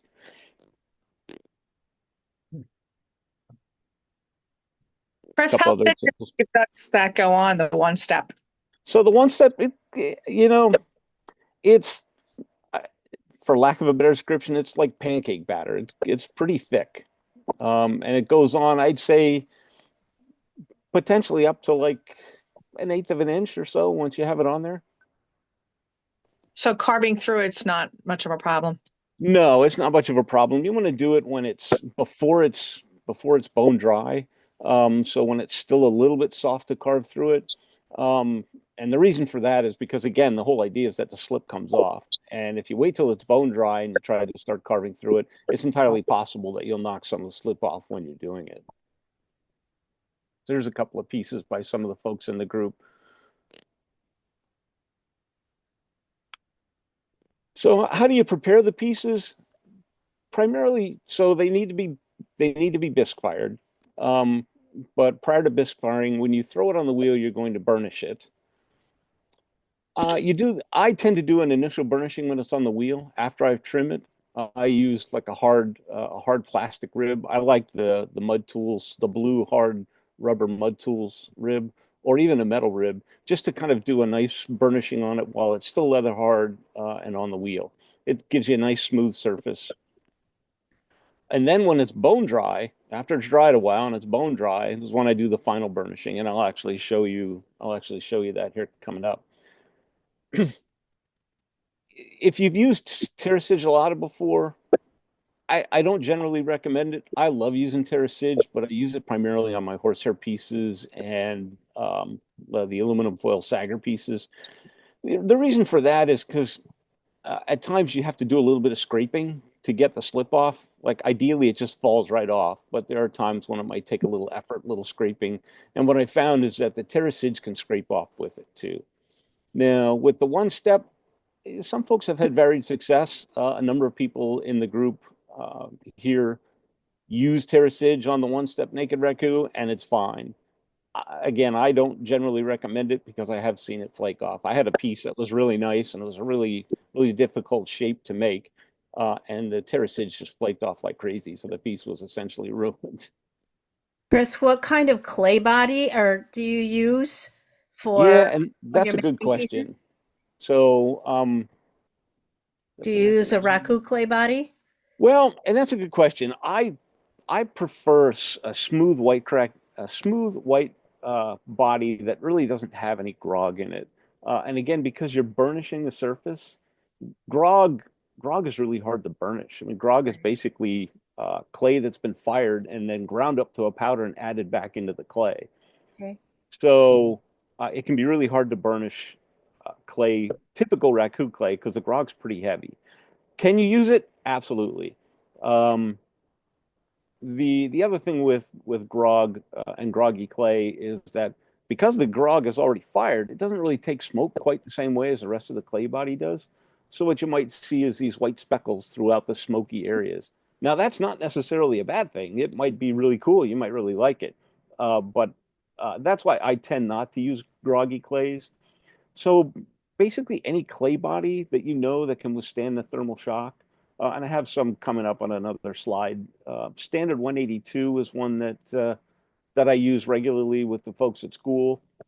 We did use 181. I really liked the 181 at the time, but the 181's been reformulated a couple of times. It's now a cone 10 clay, and I've seen a fair bit of breakage with that, with this process. It doesn't seem to hold up well to the thermal shock.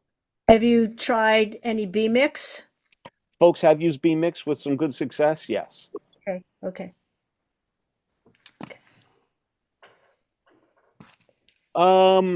So bisque firing. So I did mention that you want to bisque fire the pieces. If you're going to spend all that time burnishing the piece, and it is a bit time consuming, but you can get a beautiful shine.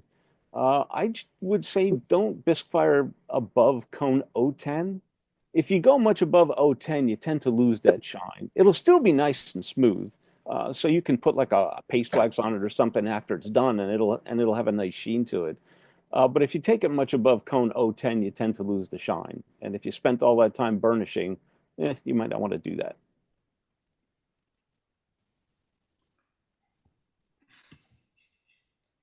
Full disclosure, this picture was from an article because I realized I didn't have any pictures of the application of the sea urchin or the taping of the pieces. So because for the one-step naked raku, we dip it in a bucket full of slip. Those areas that you want to remain black, you want to tape off, especially the bottom of the piece. So you can use the painter's tape, and if you have a large area that you want to tape off, you can kind of cover it with paper Hey as there. well. How are you? Good. I think somebody's got an open mic. Yes, Jim wanted to be on the call, but Skip and Ruth are here, so he's downstairs. I'm supposed to be in a Zoom meeting for the guild, but I just muted it and No, you didn't. I'll do a catch up with you on what's going on. Ready for me to start talking? Hey, Nevin. Hey, Nevin. Okay. Nevin. Yeah, Nevin. Skip texted, Nevin. well, when I texted you, kind of Nevin. freaking out that, yeah, he was here for the funeral. I don't think that Oh, he they can hear came us. over that night and kind of gave a Nevin. little bit of rundown of everybody. And then they were Hey, over Kat, here can you text us? yesterday afternoon into the evening late, and then they came about text her in the 4:30 chat. today, and I don't know how long they're gonna stay Here, I'm tonight. texting her. So Jim's feeding him leftovers from last night because I made dinner for him. I just texted But her. Oops. oh, sorry. I always get a little shiver when it happens. I used to work as a 911 dispatcher and a dispatcher for a medical aircraft here in the Lehigh Valley. And every once in a while, I'd get caught with an open mic, and it was always horribly embarrassing. So, so preparing a piece. So those areas of the piece that you want to remain black, you don't want covered with slip. So you can use painter's tape or masking tape or something to tape those areas off. If you have a fairly large area, like a large bottom that you want to tape off, you can use some newspaper as well to kind of cover that area with the newspaper and use the tape to keep the newspaper in place. You can also, if you feel so inclined, you can actually use like pinstriping tape. I wouldn't use really thin stuff, but you can actually tape a design in the piece such that after you've covered it in slip and the slip kind of solidifies a bit, you start peeling the tape off, and those areas will be black. Everywhere where there's slip will be, depending on the thickness of the slip, will be gray to white. If it tends to be thin in that area, it'll be darker yet. But the idea is that that slip's going to crack and the smoke's going to seep in all those cracks. I would say tape, if we still have to figure out kind of the size of the pieces and the number of pieces and all those details yet, and that's going to be depending on the size of the kilns we're able to use and the like. I would say though, when you prep your pieces, at least tape off one or two pieces before the day of the firing. That way we can get started right away by getting pieces in the kiln. If we wait to tape off there, it kind of sucks up an hour or so till folks get their pieces prepped. The rest you can do over the course of the day. The other thing you can do too, as I mentioned previously, is once the slip is applied with the one step, you can carve through it. Bamboo skewers are really good for that kind of thing.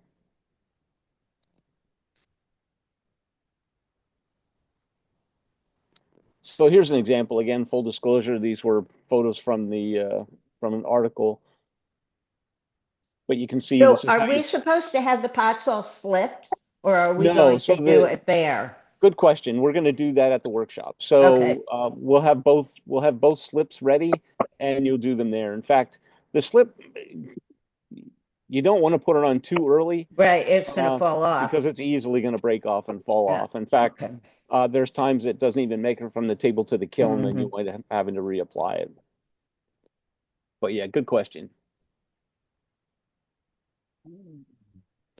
So again, we're still kind of working out the details in terms of location and kilns.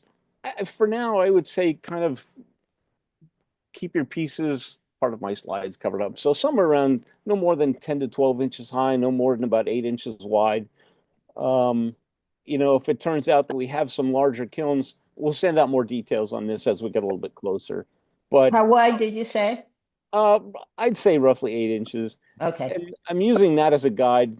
Yep. Some of the kilns that I use are fairly small. We use for horsehair and only about 16 inches wide by about 24 inches high. And depending on the size of the piece, we can get 2 pieces in there. So if we wind up using those kiln, we're a little bit more limited in terms of the size of the pieces. If we get like a converted electric kiln, we can obviously get some larger pieces in there. And some folks in the group here, they'll do larger pieces like plates, which can look really cool. In terms of the type of pieces, so smooth surfaces are best. Because they're covered with slip, and especially, well, actually with both of them, if you've got a lot of texture on there, it's really difficult to get the slip out of all that texture. Now, some shallow texture, light texture can work, and by that I'm thinking a couple members of our group make like large birds, and they'll put like shallow creases in the tail feathers and things like that. That's not too bad. But you don't want to use like what sodium silicate crackle piece and then cover it with slip, because you'll spend the next week with a toothpick trying to get all that slip out of the crevices. Yeah, here we go with with the clay bodies. So 182, 181, maybe. I haven't used it in a while because it's been reformulated. It doesn't work great. B-Mix can work. Another one that I just learned about here recently, and it's available at Bailey's in New York. I don't know how practical that is for you guys. And they have something called Tucker's Smooth White Raku. It's actually just what it says. It's a nice smooth white raku body. Great for raku, works really well for these alternative firings. I tend to prefer a clay body with no grog, or at the very least, very fine grog for these alternative firing processes.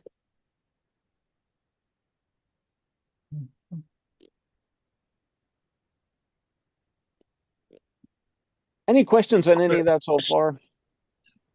A question about the clay body.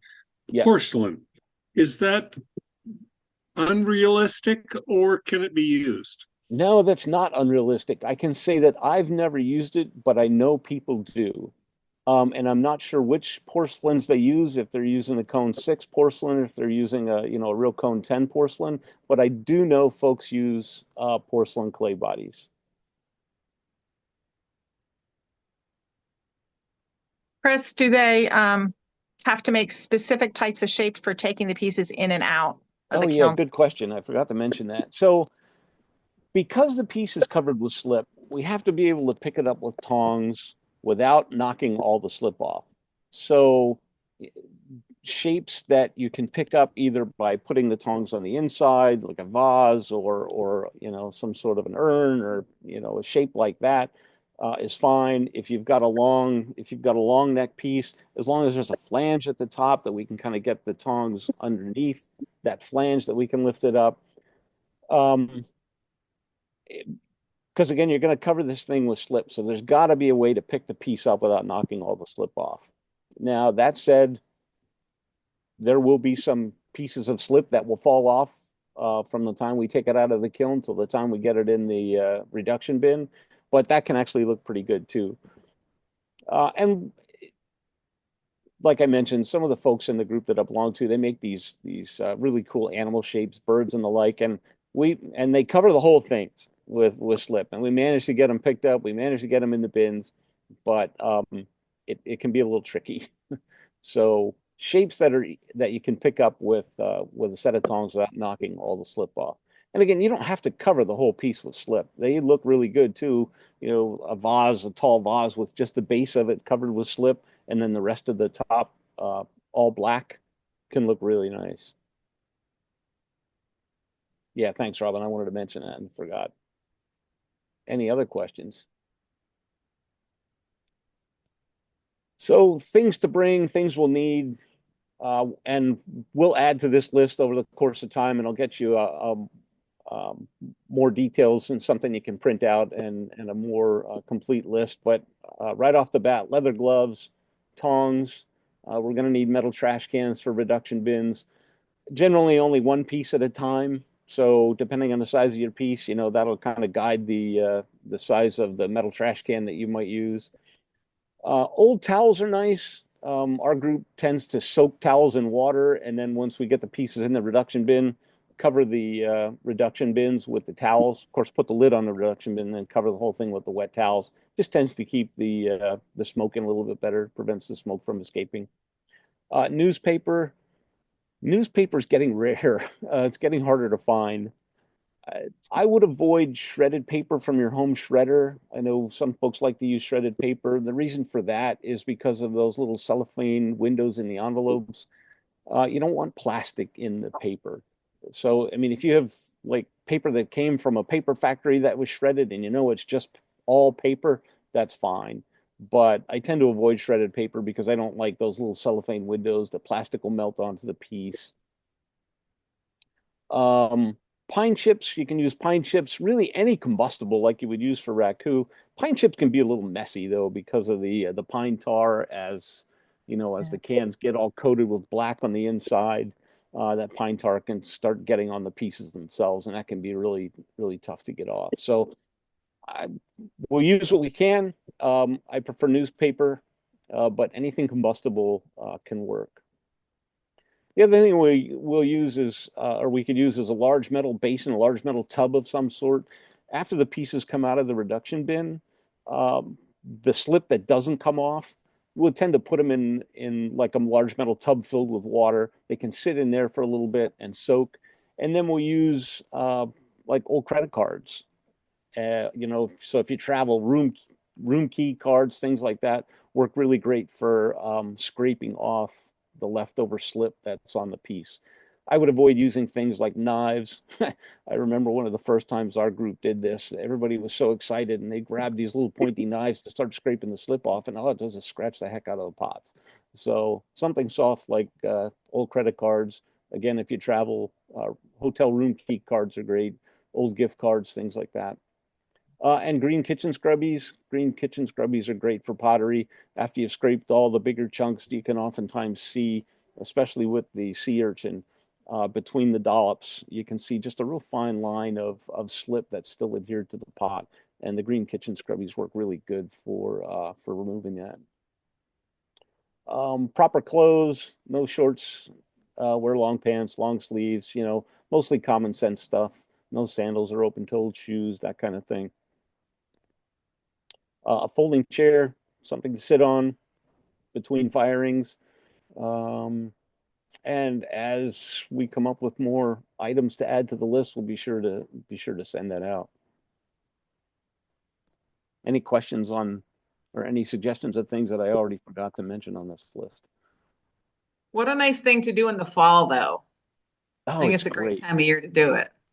Yeah, it's fun to do in the fall. What about leaves or straw? Yeah, absolutely.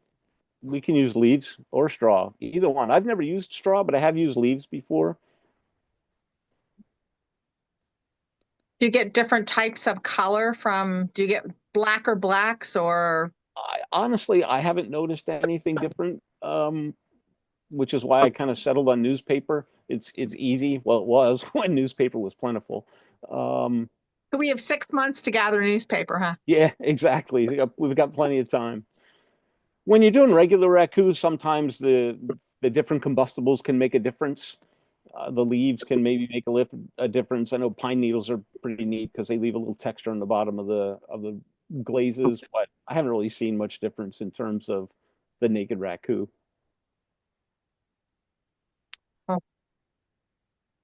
So kind of back to burnishing. So again, the initial burnishing I tend to do on the wheel. When I've trimmed the piece, I'll use a hard blue rib from Mud Tools, or I'll use a one of those metal razor blade ribs to kind of polish up the surface. And when it's bone dry, then I'll use a little bit of water, which I'll show you here in a bit, and then a burnishing tool to kind of burnish up the surface to a nice shine. There's a lot of folks using a lot of different things for burnishing. Those polished lapidary stones work really nice. Uh, a hard plastic dowel, like something like this, works really well.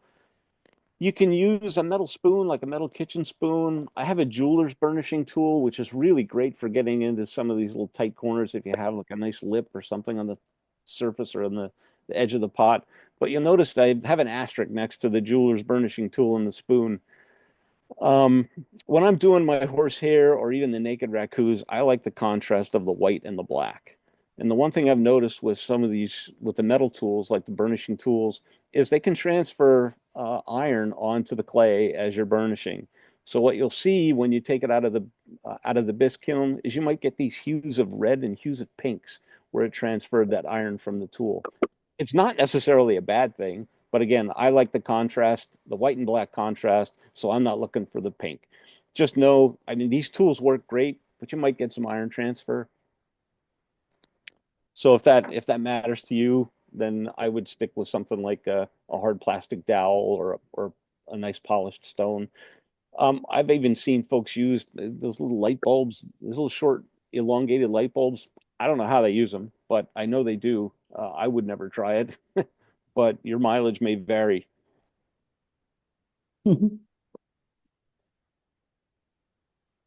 Chris, I have used those light bulbs, but I Oh, you find it. have? Yeah, I was afraid I'd break them, and Ray Frick said, "Oh, yeah, I use these all the time." So I tried it, and I didn't break them. They didn't break at all, but it was hard for me to get. There was it just when you can get into certain little inside areas, depending on the shape of your pot. Sometimes a Oh, that's little interesting. section you have to get into, and it would allow me to get into that, but that was about it. Oh, that's interesting. I've never used one. I just always thought that they just seem so fragile that they would break. They do seem fragile. That's what I thought too. But yeah, when I tried it, it really did work. So All right, yeah. well, there's your testimonial. Use a little light bulb if you like. So I have a little sacrificial piece here that actually broke, but it's a good burnishing demo. So if you've never burnished before, it can be a little time consuming. I tend to like to do it when I'm sitting watching TV. Having some good light is good because you want to look at the reflection. I use a cotton ball and a little bit of water. When I first started doing this, I was actually using baby oil, and baby oil worked really good. So I'll moisten a small area at a time and then use the burnishing tool just in small, tight circles. And you have to apply some pressure, but not too much.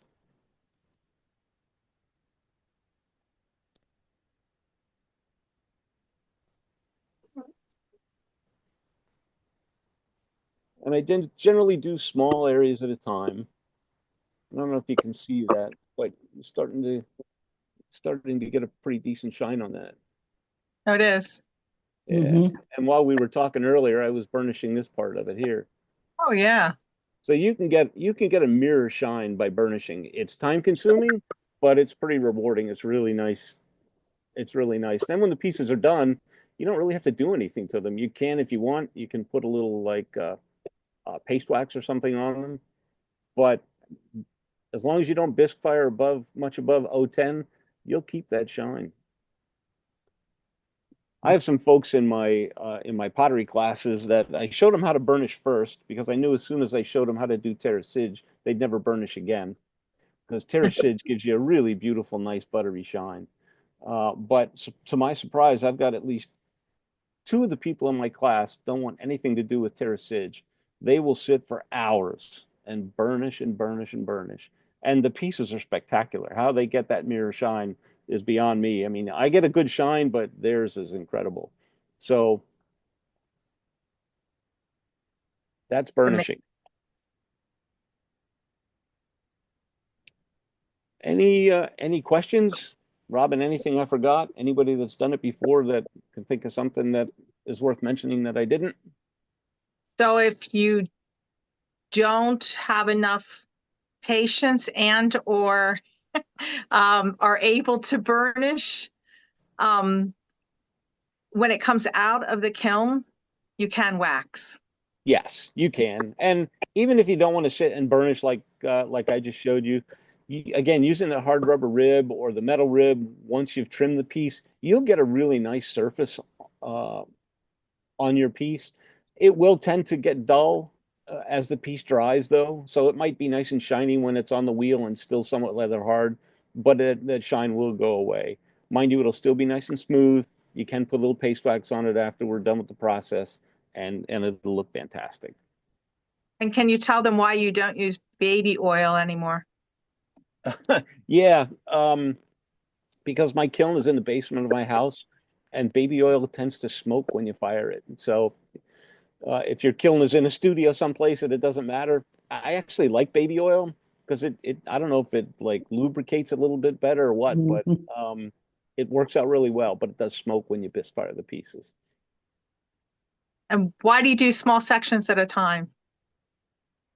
Because it's really difficult to try and, if you're doing wide circles, you're going to miss a lot. So it's much better to just work in small areas, get that area shiny, and then just kind of add a little bit more water to the area next to it, and then just work your way around. You'll get a much nicer burnish if you go in small, tight circles than if you're trying to go all over the piece. And if you go back and wet it, you lose your burnish completely. You do. Yeah, if you go back and wet it, you'll need to reburnish it, but it won't take nearly as much effort because it's nice and smooth. The clay particles are already laying down at that point, so it usually doesn't take that much. Compress it, yeah. Yeah. Again, you want to use firm pressure. Be careful not to use too much because you can break the piece if you press too hard, especially when you're working around the rims. Be very careful when you're working around the rim of the piece. And be in a good mood. And be in a good mood, yes. I love trimming and I do a fair bit of burnishing, but I do them both when I'm in a good mood because if I'm not, it doesn't end well for the pot.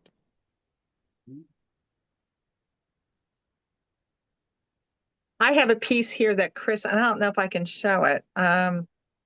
Is it turned over to you or can you guys see me at all? No, folks can see you. Okay.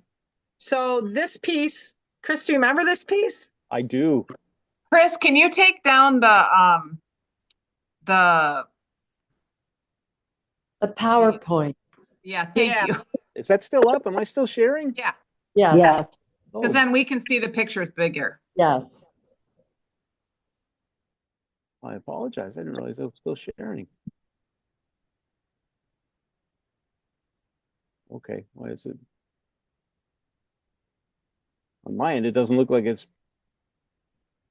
Hmm. All right, hold on. Let me see if I can get rid of this. Yeah, so it is. Let me get rid of this.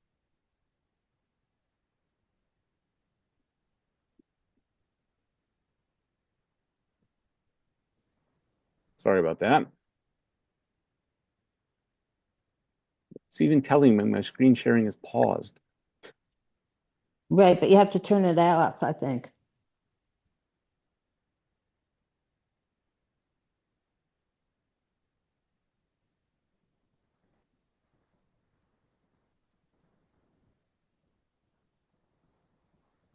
Oh, there we go. Finally, I find it. Stop share. Geez, sorry about that. I wish somebody would have mentioned that. You would have been able to see more of what I was doing. Okay. Are you still seeing it or is it finally gone? Gone. It's Good. gone. Good. You're good. So this is one of the pots. Oops. Well, wait a minute. Where'd it go? And the opening. Oh man. Okay, wait a minute. Did I turn this around? The opening to it, you can see it's quite large.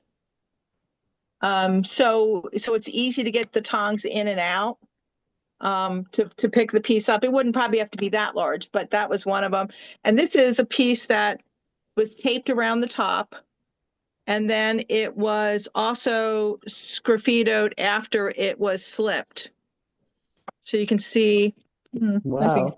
I don't know at all. There we go. There you go. I'm not, yeah. I'm using my phone and it's not, there you go. So you It's can kind funny of see 'cause the design around. I think I did this piece at the same time you did that one. Huh. You did this one. This was yours. Was it? Yeah, this was yours. Yeah, that's one of your pieces. So yeah, yeah. I had done another one and you did that one. I fell in love with.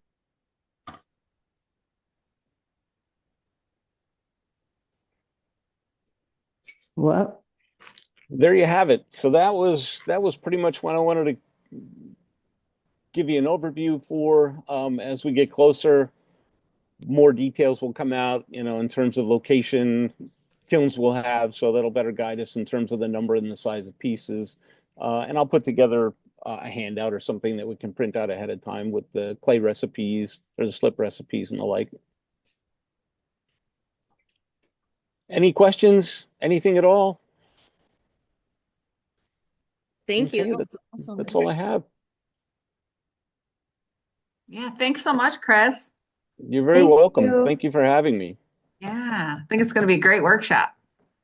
I love doing these alternative firings. I gravitated towards these alternative firings like early on. I do mostly wheel throwing, and it just, especially in a small home studio, doing these alternative firings was a much more practical option than trying to do glaze firing or anything like that. But luckily, I get to do that in school now. Yeah. Can people hand build with this too? Absolutely, you can do hand building with them. Again, the smooth surfaces tend to work best, or at least not very deep crevices, not a lot of deep texture, but absolutely. Okay, cool. How many pieces? Oh, good question. Yeah, that's a good question, and I think we'll send something out as we get a little bit closer. I think right now what we need to do is firm up a location, which will then help us figure out what kind of kilns we're going to have access to or need to scrounge up. And then we'll know more in terms of how many pieces we can do. I think Chris and I, can you hear me? Yes. Okay. Chris and I each have a couple kilns accessible to us. So we have several small ones if the bigger ones don't turn out, but we would like to get some of the bigger kilns as well to work with. So it could be a combination of sizes and numbers. But as soon as we have that firmed up, which unfortunately the one place has fallen through. So we have a couple other options we're looking at. And I will, if anybody has ideas, feel free to give me a buzz. We're open to all kinds of things. So space, basically a space outdoors that won't matter if there's smoke. Some space to spread out, put up a tent, some chairs. We usually have about 15 people, but we could do, depending on the number of kilns we have, we probably could do up to 20. It's going to be pushing you. The more people, the less pieces, basically, because you only have so much time in a day.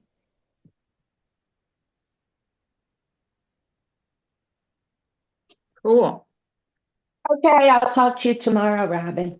Okay. Or Tad or somebody, whoever. Who's in charge of this? All right. Does anyone have anything else? All right. Thanks, you guys. Take care, everyone. Thanks, Chris. We'll see You're everybody. welcome. Thank you. Bye.